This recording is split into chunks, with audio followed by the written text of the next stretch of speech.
salat al-janaza est réalisée en dehors de la mosquée, mais il est également rapporté que le prophète a prié à l'intérieur. Il est permis de prier en faveur d'une personne qui a été enterrée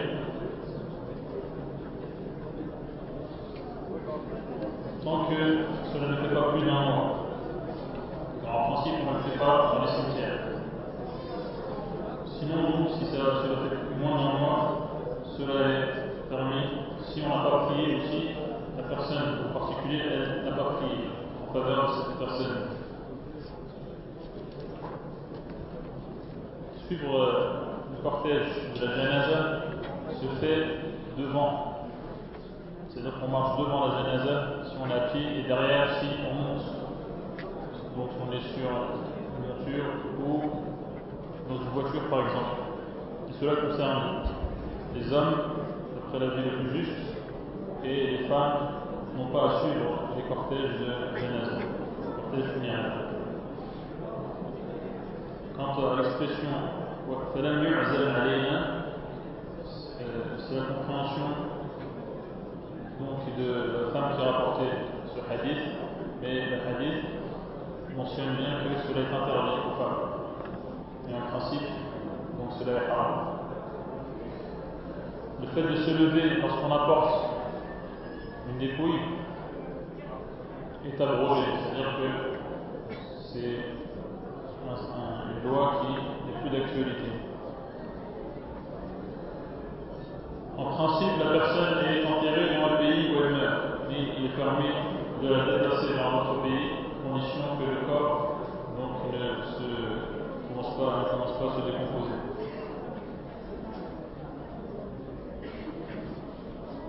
Ce seront les proches de la femme avec lesquels elle n'a pas le droit de se marier, elle, qui se chargeront de l'enterrer. Sinon, s'il n'y a personne d'autre, les hommes pieux s'en chargeront. Et le mort est mis sur son côté droit, en direction de la Qibla. Et on défera les nœuds qui fixent le linceul, et on mettra un tas de terre, par exemple, sous sa tête, pour qu'il soit dans l'axe du corps.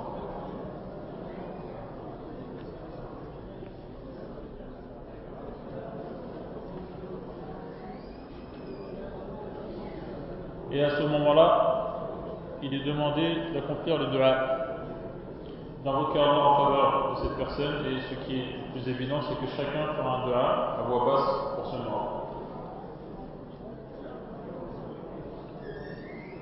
La tombe doit être profonde pour le garder à l'abri des animaux, et il est interdit d'élever la tombe plus d'un enfant au-dessus du niveau de la terre.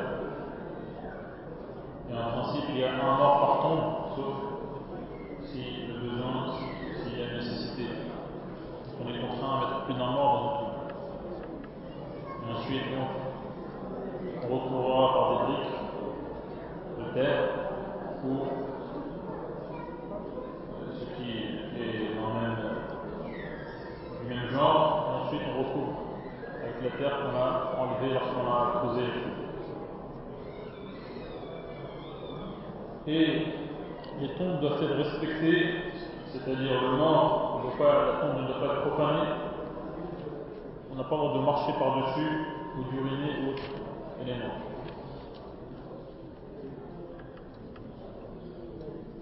Il est interdit également de pratiquer ce qu'on appelle les niyaha, les lamentations, c'est-à-dire le fait de dénombrer les qualités du ce mort en exprimant un regret et en levant la voix, mais il est permis de verser des larmes.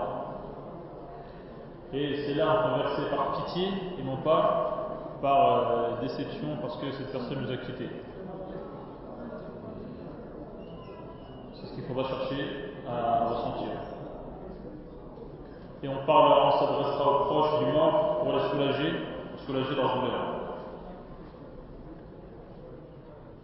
Et les proches du mort n'ont pas le droit de faire de la nourriture pour les invités par exemple, ou de réserver un endroit spécifique qui est aménagé et préparé pour accueillir les gens. Les gens rentrent et mangent, etc. Cela n'est pas permis. Ce n'est pas connu du temps du prophète sallallahu alayhi wa sallam. On passe maintenant au pilier qui est az-zakat. Il y a une catégorie de zakat qui concerne les richesses, une catégorie qui concerne les corps, c'est-à-dire zakat al-fitr.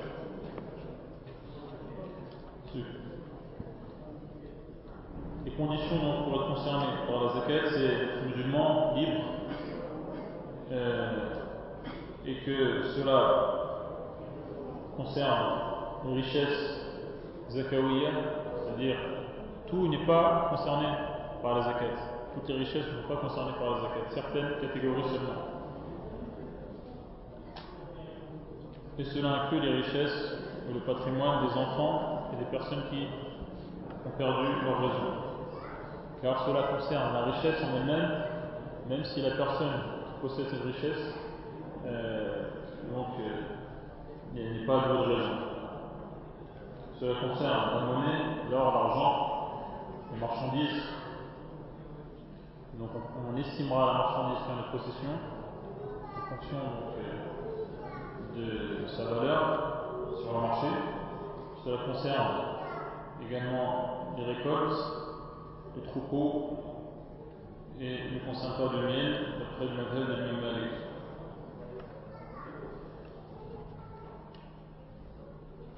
Il faut qu'un nisab, c'est-à-dire un seuil, soit atteint et qu'une année soit révolue, une année hégérienne soit révolue.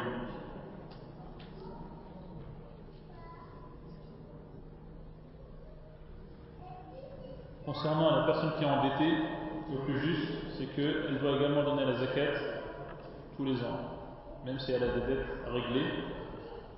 Et de toute manière, si elle avait réglé ses dettes, et que ces dettes soient importantes au point de concerner une grande partie de son argent, donc tout son argent, il n'aurait pas de zakat à verser. Et donc on ne peut pas dire à une personne, puisque tu es endetté, tu n'es pas concerné par la zakat, alors qu'il a de l'argent, donc qui fait qu'il est concerné par la zakat, et il laisse ses créanciers sans argent. Et en plus, il serait dispensé de la zakat, donc l'avis le plus juste, c'est qu'il est concerné aussi par la zakat. La personne qui donne et reverse sa zakat, il doit avoir l'intention de se rapprocher d'Allah subhanahu wa ta'ala par cet acte et d'être heureux et content de la donner. Et il donne ce qu'il a de meilleur comme richesse. Et si c'est l'État qui prélève cette zakat, dans ce cas-là, si on donne à l'État, on est quitte, quel que soit donc ce qu'ils en font ensuite, la responsabilité les concernera.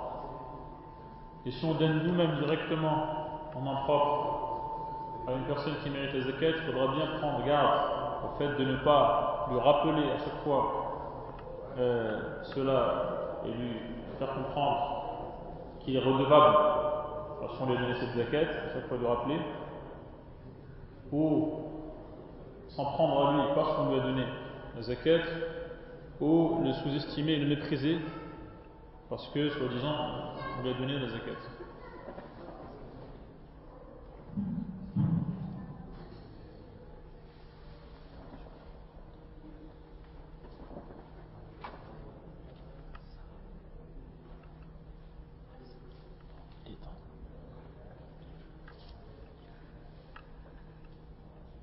Et également, une personne qui donne un bien en zakat n'a pas le droit de le racheter s'il le trouve proposé à la vente. En principe, le mieux est de donner la zakat à l'abri des regards des gens, en secret. Sauf s'il y a un intérêt à le faire en public. Comme pour donner l'exemple ou pour rappeler aux gens cette adoration religieuse.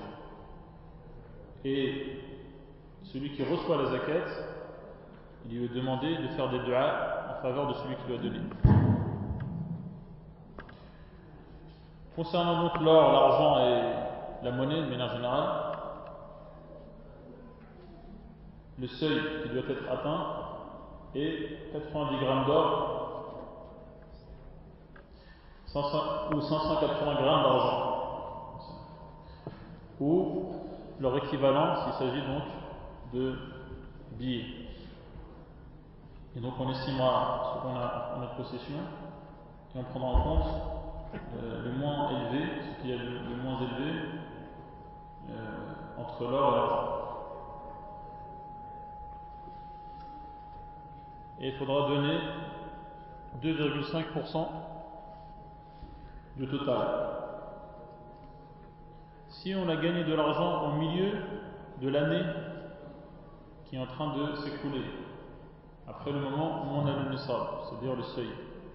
C'est-à-dire qu'à partir du moment où le seuil est atteint, 90 grammes d'or, 580 grammes d'argent, ou leur équivalent en monnaie, le hawl, c'est-à-dire donc l'année, commence. Si au cours de cette année, on a gagné de l'argent, si c'est de l'argent qui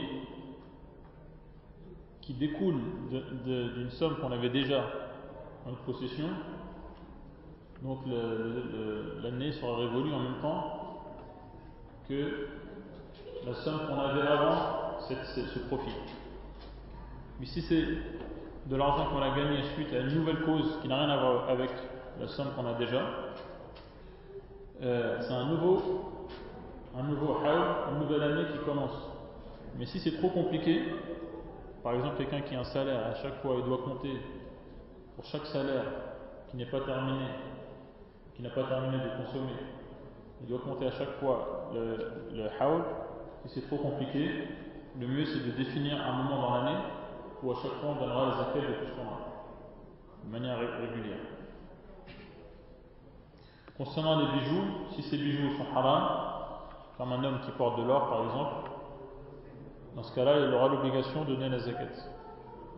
Sinon la majorité des savants disent qu'il n'y a pas de zakat pour les bijoux. Et l'autre avis semble être le plus juste, c'est qu'ils sont concernés par des textes qui sont généraux concernant la zakat, qui concernent toute forme de richesse.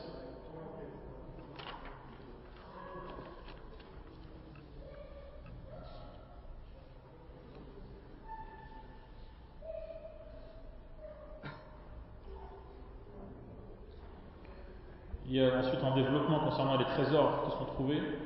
Si c'est un trésor qui est trouvé donc dans la nature, la personne qui la trouve, elle en fait l'acquisition, ça lui appartient, mais elle devra donner 1/5 en zakat. Et si cela est trouvé dans un terrain qui appartient à quelqu'un, le trésor également appartient au possesseur de ce terrain. Et il y a d'autres développements. Concernant les marchandises qu'on possède, si c'est un usage personnel, il n'y aura pas de zakat. Mais si ce sont des marchandises destinées à la vente, c'est-à-dire que notre volonté, notre intention c'est de les vendre, dans ce cas-là ils sont concernés par la zakat, on estimera leur valeur et on donnera donc la zakat 2,5% de cette valeur estimée. Et si on est incertain, on ne sait pas, on a acquis une chose et on ne sait pas ce qu'on va en faire. Dans ce cas-là, en principe, il n'y a pas de zakat. Mais si notre intention change, on avait un élément à usage personnel, et ensuite notre intention a changé. On a l'intention maintenant de le vendre. Il est concerné par la zakat.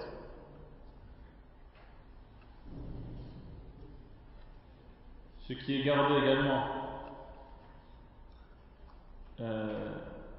qui n'est pas proposé à la vente, la spéculation, on garde en attendant que les prix montent, c'est également concerné par la zakat. Et parmi les objectifs de la sharia, c'est que la richesse circule.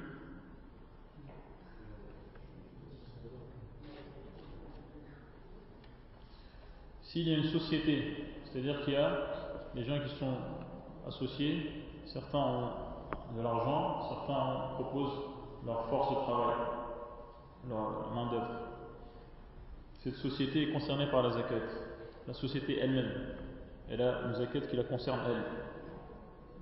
c'est le plus juste. Ça devient comme une personne morale. Quand est-ce qu'on doit donner la zakat? Quand le délai est imparti et se termine. C'est-à-dire que l'année hégérienne, après que le seuil soit atteint, se termine, à ce moment-là, il est obligatoire de donner la zakat. Immédiatement.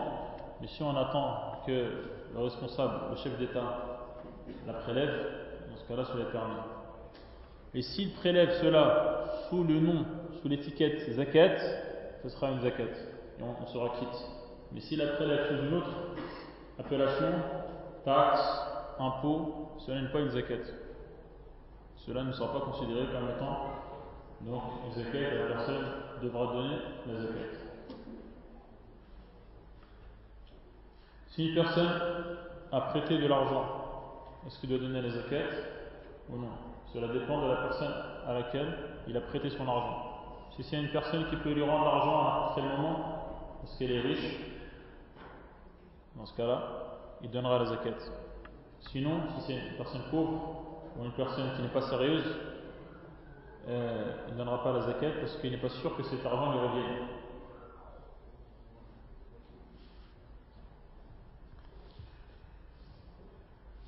Je vais sauter les récoltes, sauf s'il y a des fermiers et paysans parmi vous. Est-ce qu'il y a des gens qui ont des troupeaux, moutons, des chameaux?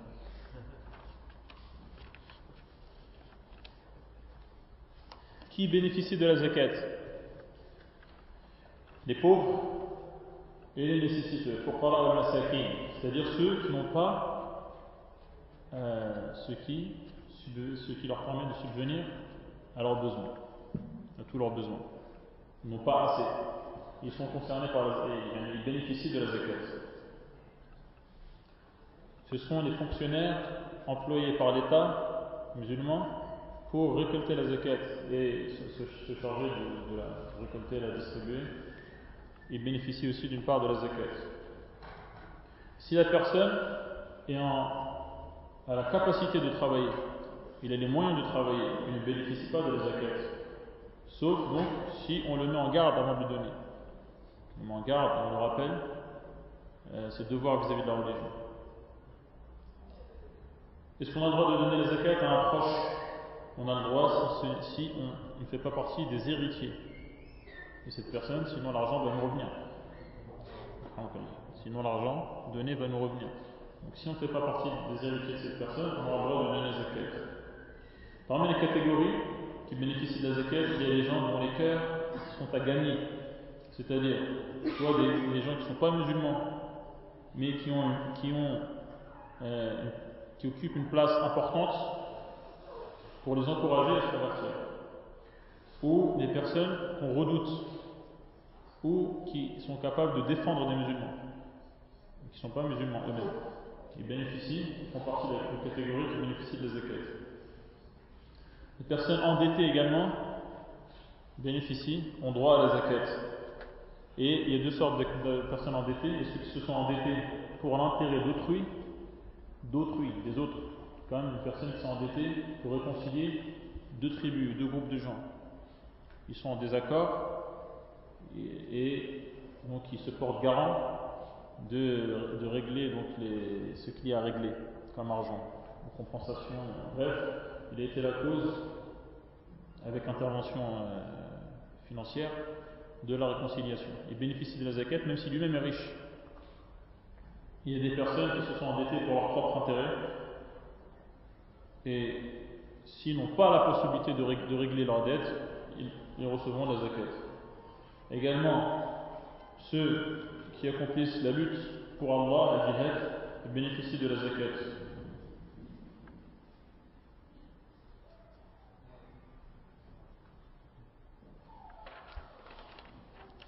Les personnes qui sont étrangères, qui ne sont pas chez elles, qui sont donc de passage dans le pays, et ils ont besoin d'argent pour arriver chez eux, ils bénéficient de la zakat.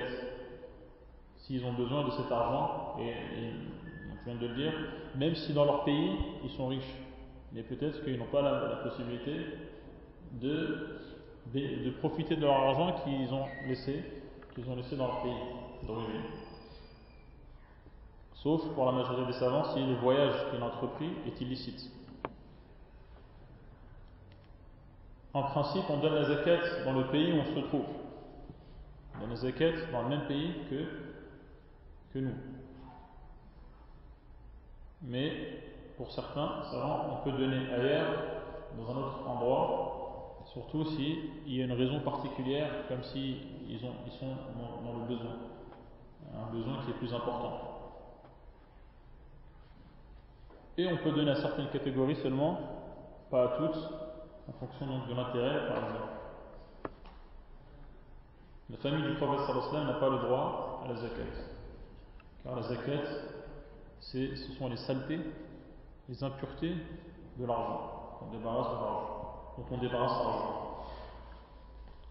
Si on a donné la zakat à une personne et on s'est rendu compte que cette personne était riche, dans ce cas-là, ce n'est pas valide. Et on devra redonner encore une fois la zakat.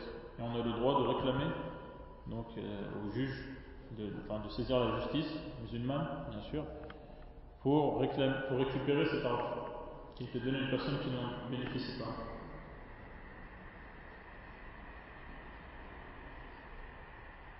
Concernant zakat al-fitr, une zakat qui est donnée à la fin du mois de Ramadan, cela concerne les musulmans donc libres qui ont, à ce moment-là, au moment où il faut donner cette zakat, ils ont de quoi vivre une journée et ils ont donc de la nourriture en plus. Ils sont concernés par zakat al-fitr, ils doivent la donner. Si un enfant, donc on la donne pour ce qui est d'une personne et des personnes qui sont à notre charge, mais si l'enfant a lui-même de l'argent, c'est-à-dire il a une certaine richesse, c'est lui qui donnera la zakat, on ne la paiera pas à sa place. Ce n'est pas son père qui paiera à sa place. Ce qui doit être donné, c'est un sa'. Un sa', donc 4 fois ce qui tient dans le creux des deux mains. Et un sa', il a été dit que ça correspond à peu près à 1 litre 25 et des poussières. 1 litre et quart de poussière. Il donnera un sa' de la nourriture la plus répandue, la nourriture de base la plus répandue dans le pays où il se trouve. Elle devient obligatoire au moment où le soleil se couche, la veille de l'Eid, la veille de la fête de la rupture du jeûne. Et cela est possible 1 ou 2 jours avant, comme cela se faisait du temps du prophète sallallahu alayhi wa sallam. Le mieux est de la donner avant d'aller prier l'Eid, juste avant, mais il a craint de rater l'occasion. Concernant le jeûne du mois de Ramadan, cela concerne les musulmans pubères, mais on encouragera les enfants, surtout s'ils sont proches de la majorité religieuse, c'est-à-dire la puberté. Les musulmans pubères doués de raison, ce ne concerne pas donc les gens qui ont perdu la raison. Ils ne vont ni jeûner ni rattraper. Et cela ne concerne pas la personne qui a perdu conscience, qui a perdu connaissance. Pardon. Et il y a une divergence à ce sujet. Donc certains disent qu'il ne devra pas rattraper, d'autres disent qu'il devra rattraper, d'autres disent qu'il doit rattraper s'il a perdu conscience plus de 24 heures.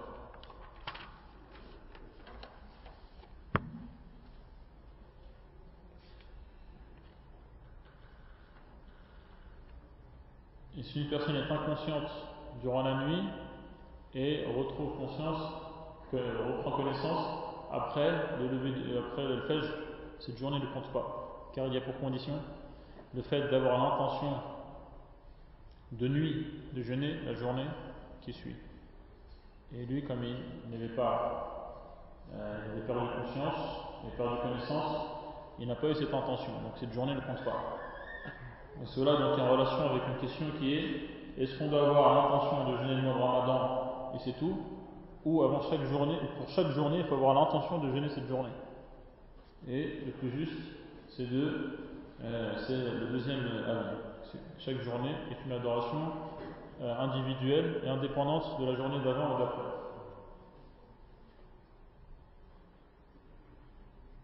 Donc également la personne qui s'endort et se réveille en pleine journée, après le Fajr, cette journée ne compte pas, parce qu'il n'a pas eu l'intention.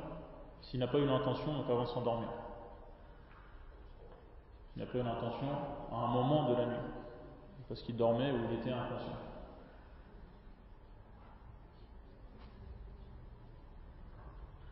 Mais si le jeûne n'est pas obligatoire, ce n'est pas une condition d'avoir l'intention la veille, durant la nuit. Ce n'est pas une obligation. C'est-à-dire, la personne peut avoir l'intention, durant la journée, elle décide de jeûner. Cela est compté sauf pour al-Malikiyya. Et ensuite, donc, il y a des jours qu'il est recommandé de jeûner, comme Ashura, lundi et jeudi, Arafat, etc. Il y a des jours qui est déconseillé de jeûner, comme jeûner tout le temps, ou jeûner le samedi tout seul, ou le vendredi tout seul. Et il est interdit de jeûner donc, le jour où, ce qu'on appelle le jour du doute. Le jour du doute.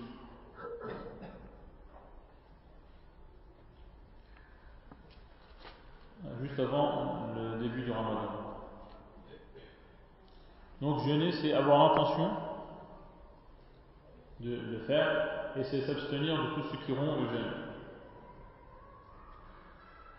Il y a donc un jeûne qui est obligatoire, comme le fait de jeûner le mois de Ramadan, le fait de rattraper les journées de Ramadan dans lesquelles on n'a pas jeûné, et également d'autres situations, comme lorsqu'on a promis à Allah de le faire, de jeûner tel ou tel jour. Donc ce qui est recommandé durant le jeûne, c'est de manger à la fin de la nuit, avant le début du jeûne. C'est le fait de s'empresser de déjeuner au coucher du soleil. C'est le fait de déjeuner en mangeant une nourriture halal, sans ambiguïté à ce sujet. C'est le fait de préserver ses membres et sa langue durant la journée de jeûne, et de multiplier les aumônes et d'occuper sa journée dans l'adoration d'Allah.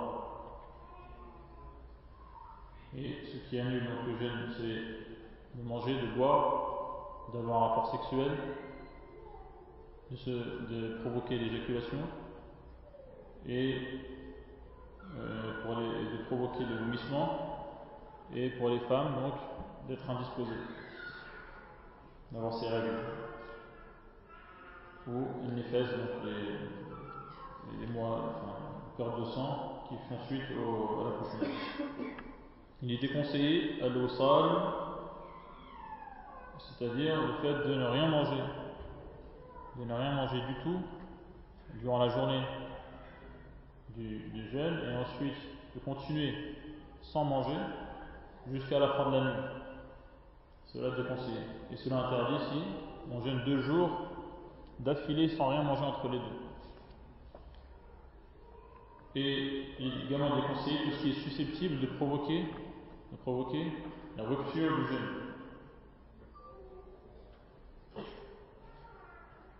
Et comme une personne donc, qui embrasse sa femme sans savoir se retenir, et craint donc d'éjaculer par exemple. Il est également déconseillé tout ce qui est superflu, tout ce dont le fait de faire tout ce dont on n'a pas besoin, ou de trop dormir, ou de goûter la nourriture, sauf pour une femme dont le mari est extrêmement sévère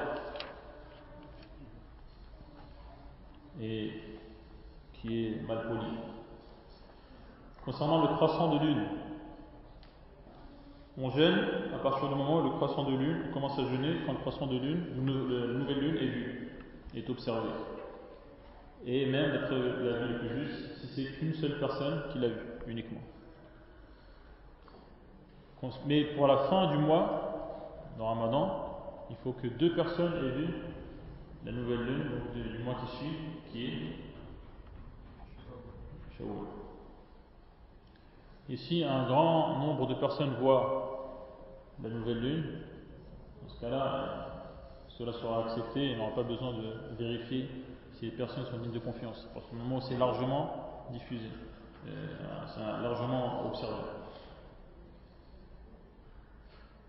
Et donc, si le ciel n'est pas dégagé, qu'on n'arrive pas à voir la nouvelle lune, eh bien, on ne jeûnera pas, et on ne prendra pas en compte ce que disent les astronomes. Dans un pays, on a vu la nouvelle lune, certains disent que cela concerne donc tous les pays, d'autres disent que cela concerne les pays qui sont à l'ouest et non pas ceux qui sont à l'est.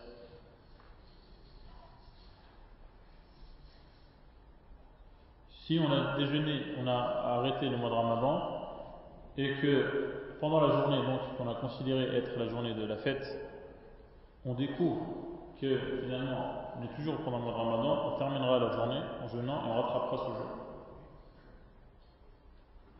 Une personne qui est en prison,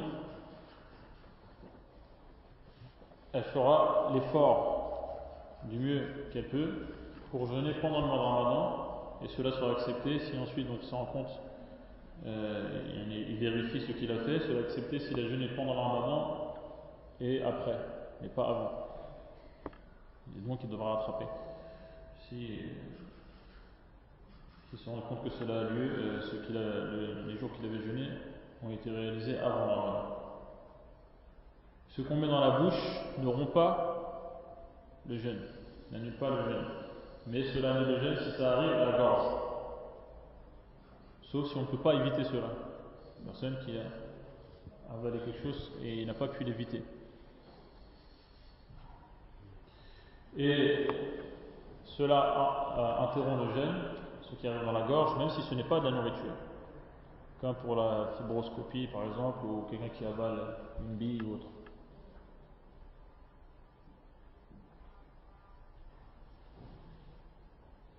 Donc l'avis le plus juste, c'est qu'on a le droit d'utiliser du kohl ou du siwak qui ne s'effrite pas. Une personne qui mange, qui fait un acte, au moins, qui mange par oubli, cela n'interrompt pas son jeûne, sauf dans le madhab de l'imam Malik.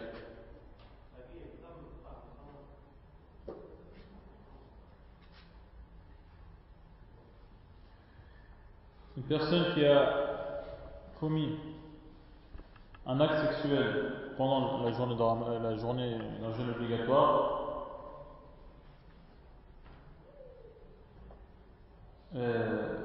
devra rattraper cette journée et devra également expier cette erreur en affranchissant un esclave ou en jeûnant 2 mois ou s'il ne peut pas en jeûnant en laissant 60 pauvres.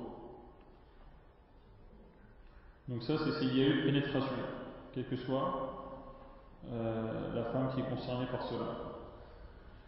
Et cela est interdit durant la journée de jeûne obligatoire. Et s'il y a eu éjaculation sans pénétration, pour les autres, il ne devra pas y avoir cette expiation particulière, sauf dans le madhab de l'imam Malik. Et cela concerne également une personne qui répète les regards jusqu'à éjaculer.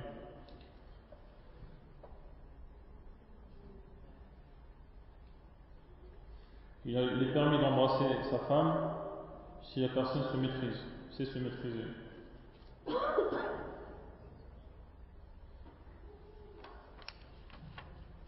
Une personne qui provoque le vomissement, donc volontairement, cela annule son jeûne.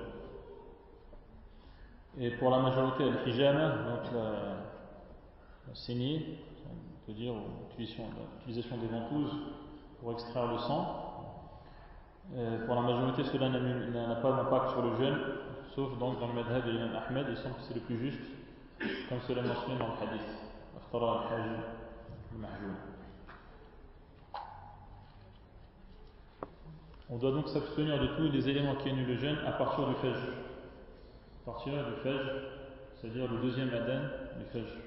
Fajr réel. Si on doute de l'arrivée du Fajr, de l'apparition du Fajr, il faudra s'abstenir. Et également si on doute du coucher du soleil. C'est la vue le plus juste. Les personnes qui sont dispensées sont les voyageurs, les personnes en voyage, comme je l'ai mentionné dans le Coran et dans les hadiths.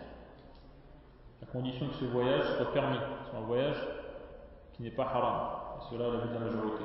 Un voyage qui soit long, un voyage qui ne soit pas que la rupture du.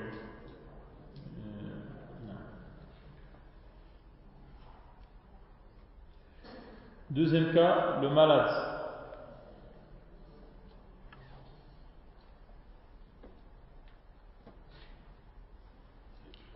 Et donc la vie le plus juste, c'est qu'une personne qui n'est plus malade en journée, c'est-à-dire qu'en pleine journée de Ramadan, il n'est plus malade, il est guéri. Ou il n'est plus en voyage, il est arrivé. Que doit-il faire?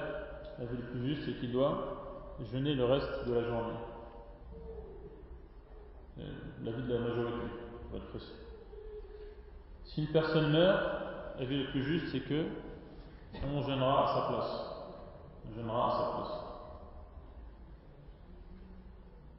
Une personne qui est morte, qui est donc décédée sans avoir jeûné. Concernant les vieillards, si les vieillards ont perdu leur raison, ils ne devront rien, ni jeûner, ni nourrir. Mais s'ils ont toujours la raison et qu'ils ne peuvent pas jeûner, ils nourriront un pauvre par jour. Une personne également qui jeûne et qui craint pour sa vie, il est sur le point de mourir de soif ou de faim, il déjeune et il rattrape cette journée, à un autre moment. On sait qu'à la fin du mois de Ramadan, il y a la nuit de Qadr, du destin. Elle n'a pas été désignée de manière précise pour que les musulmans soient actifs durant toutes les nuits qui terminent le mois de Ramadan. Face au pèlerinage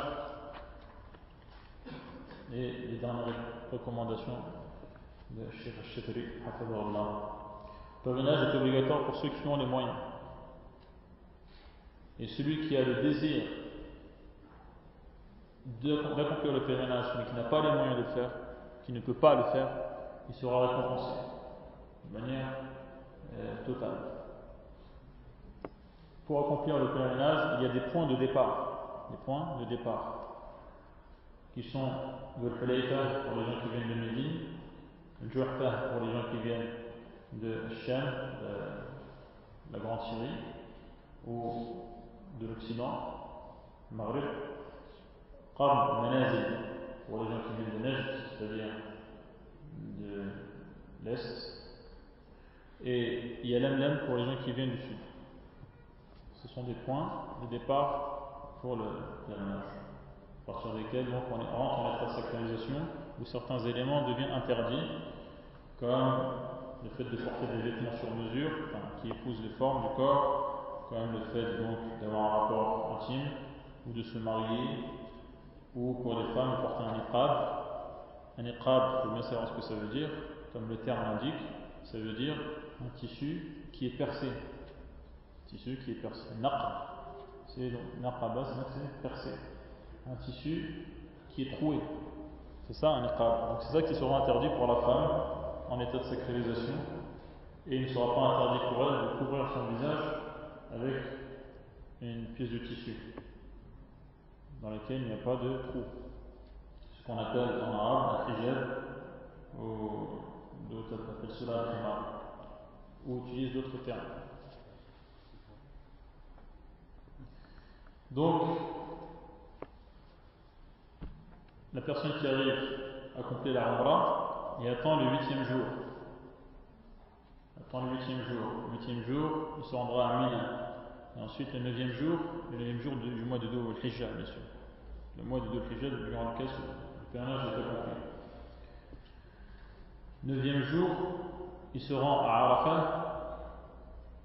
Et ensuite, donc, à la tombée de la nuit, il se rend à Muzdalifa, où il prie le Maghrib et l'Isha, il passe la nuit à Muzdalifa, il prie le Fajr, il mentionne Allah subhanahu wa ta'ala jusqu'au lever du soleil, avant le lever du soleil, il descend à Mina, avant le lever du soleil, et il lapide donc la stèle majeure, la plus grande, et il se rase, et dans ce cas-là, donc il sera en état, et l'état de sacralisation sera partiellement terminé, partiellement, c'est-à-dire il aura le droit de tout faire sauf des rapports intimes. Et ensuite, donc, parce que là on est dans le 10e jour, ensuite il fera le tawaf et fada, il tournera autour de la Kaaba, et là, l'état de sacralisation sera complètement terminé. Il a le droit de faire ce qu'on fait lorsqu'on n'est pas en état de sacralisation. Et ensuite, le 11e, 12e et éventuellement le 13e jour, il restera à Mina, où il appellera les 3 stèles, donc ce qui fait 3 fois 7 cailloux utilisés. Et le 10e jour, donc, ça ne concernera que 7 cailloux concernant la stèle la plus majeure, la plus grande. Et ensuite, avant de rentrer chez lui, il accomplit Tawaf al-Wada', il tournera une dernière fois pour dire au revoir, pour l'adieu, et quittera les lieux pour rentrer chez lui. Ensuite, le chef a donné des recommandations. Première recommandation, c'est prendre en compte les devoirs qu'on a vis-à-vis d'Allah subhanahu wa ta'ala. Allah nous a créés, il va nous juger. Et il nous a donné de manière abondante de nombreux bienfaits. Il mérite donc qu'on l'adore subhanahu wa ta'ala comme il se doit. Et lorsque le cœur est attaché à Allah subhanahu wa ta'ala, les personnes aiment Allah subhanahu wa ta'ala, ils le craignent, ils ont confiance en lui, plus cela se réalisera et plus Allah subhanahu wa ta'ala sera avec eux et prendra soin d'eux. Si eux-mêmes prennent soin de ce qu'Allah subhanahu wa ta'ala leur a demandé de faire. Ensuite, il faut respecter les piliers de l'islam, et ce qui vient en tête, c'est la prière et la zakat. Ce sont des adorations extrêmement importantes. Et donc, ce qui vient compléter cela, c'est le fait de prier à la mosquée. Pour chaque pas que tu fais vers la mosquée, tu es récompensé. Et quand tu as prié dans la mosquée, que tu restes dans la mosquée, tu bénéficies des invocations venant de la part des anges. Également, une personne qui donne l'argent, qui donne les zakats, Allah subhanahu wa ta'ala le compensera. Et il faut savoir que peu d'argent dans lequel il y a la bénédiction, c'est incomparable avec une somme importante d'argent, donc si elle est inutile. Troisième recommandation, c'est l'entraide. Il faut s'entraider entre nous. Tout le monde fait des erreurs. Il faut donc supporter les autres et les erreurs des autres, savoir fermer les yeux devant les erreurs des autres pour l'amour d'Allah et non pas uniquement pour s'attirer l'amour des gens.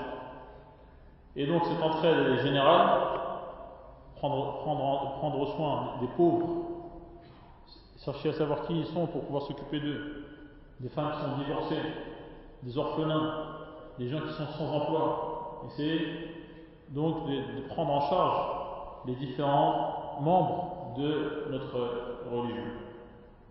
Et faire cela pour Allah subhanahu wa ta'ala. Et également, de manière particulière, s'entraider et participer aux activités des institutions islamiques, comme les écoles, par exemple, et autres organismes qui œuvrent pour l'intérêt général des musulmans. Quatrièmement, il faut savoir préserver sa langue. Et donc, préserver sa langue et ne pas parler en mal de nos frères musulmans, qu'il s'agisse des chefs d'État ou des autres, quels que soient ces musulmans. Cinquièmement, il faut rendre à chacun son dû et respecter les devoirs qu'on a vis-à-vis de chacun. On a des devoirs vis-à-vis des parents. Et il a extrêmement insisté sur ça. Respecter les parents même après leur mort. En appliquant les conseils ou les recommandations qu'ils ont prononcées de leur vivant. et autres. Prendre soin de nos enfants. Faire goûter à nos enfants le plaisir d'avoir la foi pour que cette foi reste. C'est prendre en compte son conjoint. Le prophète sallallahu alayhi wa sallam nous a recommandé d'être bienfaisants vis-à-vis de nos femmes. Et ce n'est pas donnant-donnant. Ce n'est pas comme ça qu'il faut voir les choses. Si ma femme se comporte bien avec moi, alors je me comporterai bien avec elle. Non. Je me comporte de la meilleure manière avec elle pour Allah subhanahu wa ta'ala. Et pour bénéficier des faveurs d'Allah subhanahu wa ta'ala. Également la femme par rapport à son mari. Sixième recommandation, c'est de ne pas être hors la loi dans ce pays. Et s'il y a des lois qui sont contraires à l'islam, il faut donc manifester son désaccord en s'adressant aux autorités. En s'adressant aux autorités, il faut savoir que les musulmans sont des centaines de milliers. Et si chacun prend contact avec tel et tel membre du gouvernement ou du Parlement, en envoyant des emails, des lettres, des SMS et autres moyens, en parlant directement, cela fait changer les choses. Et encore une fois, at-taqwa, le fait d'obéir à Allah subhanahu wa ta'ala, lorsqu'il nous demande de faire des choses, lorsqu'il nous demande de s'abstenir d'en faire d'autres, et de considérer que ce qu'il dit est vrai. Et il dit, j'ai été heureux d'avoir été parmi vous, et j'ai cherché à me rapprocher d'Allah subhanahu wa ta'ala par donc cette rencontre qui a eu lieu.